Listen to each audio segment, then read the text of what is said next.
The way he's doing his things, the way he has strategized and organized his content creation journey and everything else he does is very different. For instance, one of the aspects that I'm going to discuss right now before I discuss all the other parts is a point where he clarified and said that the role of haters in your life as a content creator. Think about it this way. If you're a content creator, obviously, like now when I'm making this kind of content, there are things that I will say and I'll not even realize that I've said them. Nonetheless, somebody is going to pick up some of these small things that I may have said, and they may not look so well according to some people. And once they get that information, they will come and comment either negatively or positively, most probably negatively. Now, those negative comments sometimes are not even negative. Those are critics who want me to make my content become better. And this is one of the things that WODE was actually talking about. Like when you have haters, they see things that you as a content creator, or I as a content creator may not even notice. And that's what this one is going to be very short, probably maybe 5 minutes or even 6 minutes, could be less than 10 minutes, because I have to make it and upload it. Remember guys, I told you I'm on a journey to consistency. The last 2 weeks have been a little bit not consistent for various reasons, but I have to upload this one as quick as I can. Now, WODE said haters are very, very important. And in most cases, somebody else said haters are lovers in disguise. In this case, you have to understand that when haters come to your comment section, they're actually coming to sharpen you. An iron sharpens an iron. These haters, sometimes they watch your content with an intent. Some of them, the intention is to react negatively.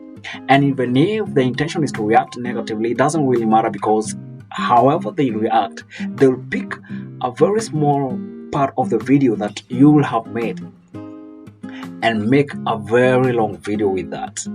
Now, if you are smart as a content creator, you might take that small video that they have taken, understand their perspective, and probably improve on how you're going to deliver. Now, if you watch the whole of the video he did, I watched the whole video from the beginning to the end, 1 hour plus 20 minutes video. I watched, and he was throwing gems after gems after gems. I mean, it was a fun thing to watch, because I was really getting a lot of value from what WODE was talking about in that video.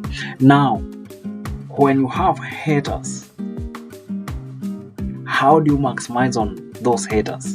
Because the interviewer actually asked him, do you respond to those negative comments? He said he does not respond to them.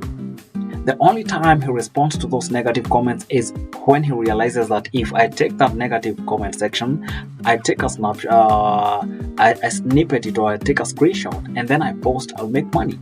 And funny enough, WODE actually said that some of the photos he makes and posts them on Facebook, they give him money. One of the posts he makes gave him $122. One post. Not necessarily a post, but one photo gave him $122. Now, $122 is money that can take a family for one good week comfortably here in Africa.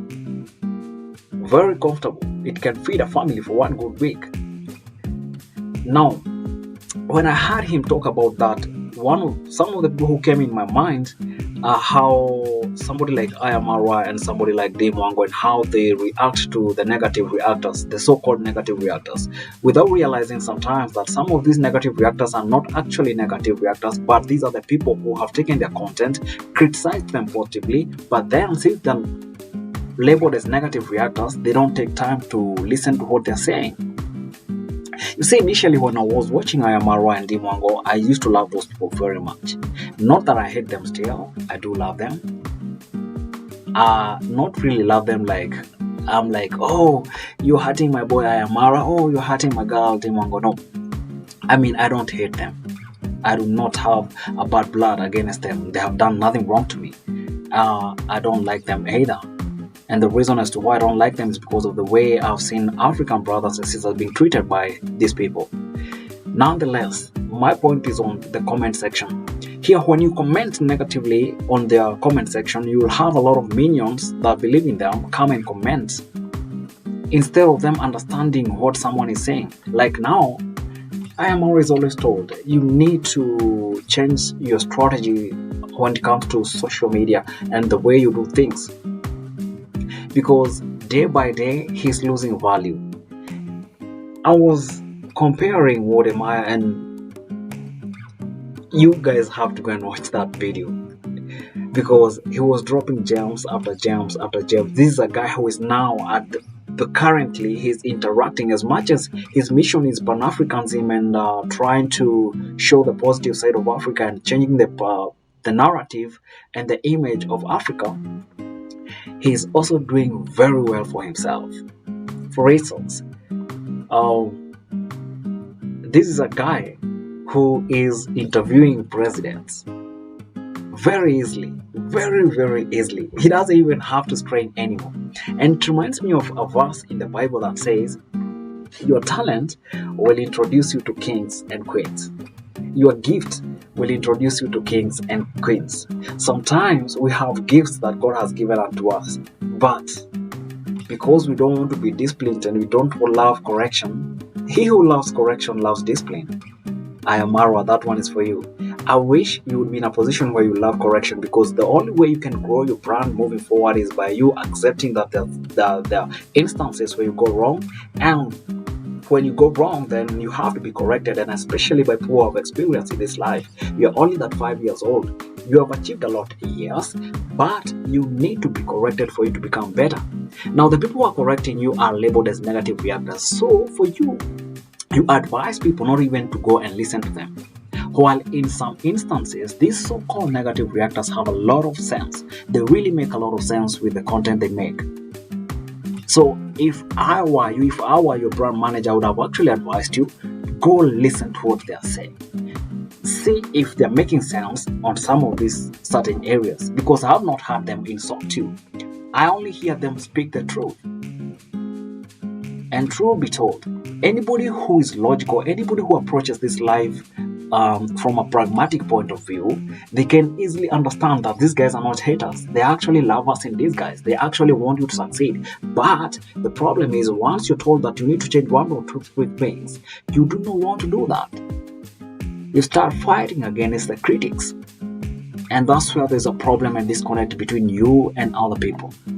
Other than that, guys, welcome back. The first video of this episode, and there's a lot more that's going to come, so stay tuned for that more. Otherwise, I'm really wishing a lovely evening. It's already evening here in East Africa. Very rainy, but it's not cold, though I need to go and catch up some coffee. So other than that, if you coming across this content for the first time, kindly consider subscribing to this Henry Olsef channel. There's a lot that's going to be coming, a lot of commentaries, summaries, analysis, and discussions that are going to help us decode some of these content creators. And that's not the only content that I'm going to be talking about. I don't want to be confined within one area of niche. I want to be as diverse as I can, because I need to grow this YouTube channel. I need to start earning money from this YouTube channel, and I need to also learn more about myself in this YouTube channel. Other than that, guys, I'm wishing you a very lovely evening. Take care of yourself.